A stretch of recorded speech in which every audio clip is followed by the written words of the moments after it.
Foo Fighters needed a new sound. They also needed a new space. Dave Grohl found a house in Encino. It was a 1940s mansion, tucked away on a hill. It felt right. It had character. The band moved in their gear. They set up the drums in the living room. Guitars went into the bedrooms. The mixing board took over another space. Close up. The mixing board, dimly lit. They were ready to make a record. The house, however, seemed to have its own ideas about the music. It wasn't just old. It felt occupied. Something was already there, long before the first amplifier was plugged in. The vibe was immediately strange. Not just creaks and groans. This was different. There was a feeling, a heavy presence you could almost touch. It hung in the air like dust motes in a sunbeam. But it was there at night too. You would walk from one room to another and the temperature would drop. Not a draft from a window, but a pocket of cold that seemed to follow you. The air smelled of old wood. And something else. Something vaguely metallic and faint. The band tried to ignore it. They were professionals. They had a job to do, an album to create. But the house kept reminding them they were not alone. Every member of the band felt it. No one wanted to be the first to say it out loud. You just keep working. You focus on the kick drum sound. You obsess over a guitar riff. But then you look up from the fretboard and see a shadow move in the corner of your eye. Or you hear a whisper that isn't coming from the headphones. It was a collective, unspoken secret for the first few days. Everyone was just a little on edge, a little too quiet when the music stopped. The silence in that house was louder than any power chord. The nights were the worst. That's when the work got serious. That's also when the house seemed to wake up. The long, dark hallways of the Encino mansion felt endless after midnight. You'd finish a take, feeling good about it, and walk to the kitchen for a coffee. On the way, you would get the distinct sensation of being watched.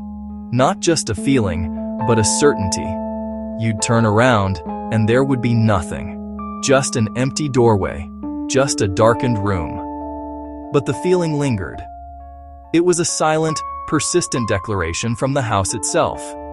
You are guests here, and we are listening. The first real sign of trouble was the guitars.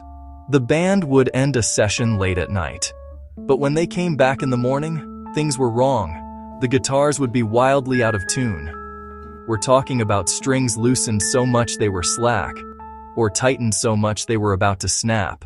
It was happening to multiple instruments at once. Someone, or something, was physically interacting with their gear while they slept. It was a subtle act of sabotage. Then the mixing board started acting up.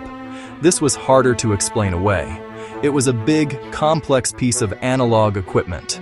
The band would spend hours dialing in the perfect sound, the exact EQ for the snare, the precise level for the bass. They would leave the studio and the board would be a map of their progress. But they'd return to find it reset. Knobs turned back to zero. Faders pushed all the way down. It was as if a phantom engineer had come in and wiped the slate clean. All that meticulous work just gone. It was infuriating and deeply unsettling. The digital world wasn't safe either. They were recording into Pro Tools, the industry standard. This is where things became truly bizarre.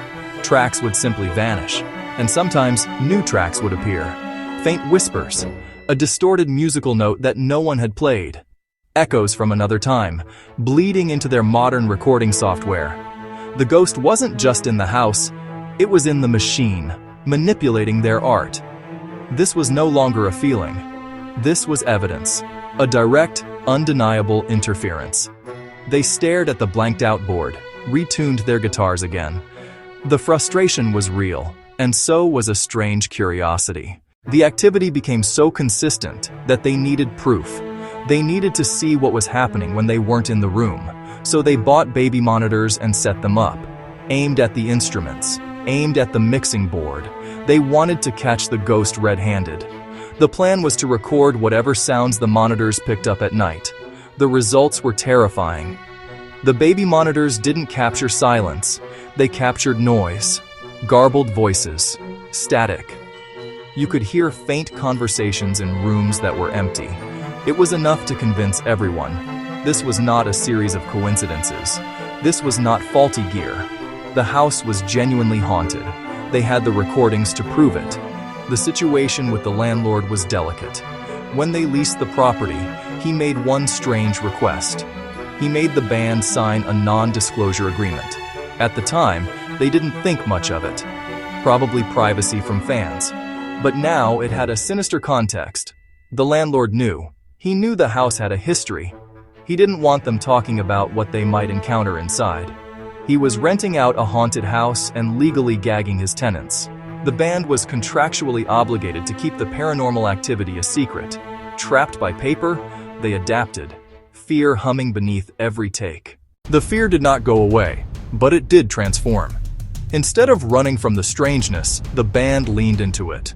The creepy vibe of the house started to seep into the music itself. The late-night sessions, fueled by coffee and a touch of paranoia, became more productive. The unsettling atmosphere pushed them to play with more intensity. If a guitar part sounded a little eerie, they kept it. If a vocal take had a desperate edge, it was the right one. The house's resistance became a creative catalyst. They were no longer just recording songs, they were documenting their experience within those walls.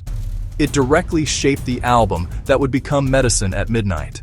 The record has a unique groove, a party with darkness at the edges. It's the sound of people dancing in a haunted house, trying to ward off the shadows with rhythm and noise. They fought the house's silence with loud, joyful, defiant rock and roll. Every song became an act of rebellion against the unseen forces. The story didn't end there. The experience was too vivid, too cinematic to just leave on a record. It needed a bigger stage. Those Encino sessions inspired their horror comedy film, Studio 666. They took the real events, detuned guitars, the phantom whispers, the general sense of dread, and amplified them for the big screen. The movie is an over-the-top fiction, but the core idea is true. A house that fought back.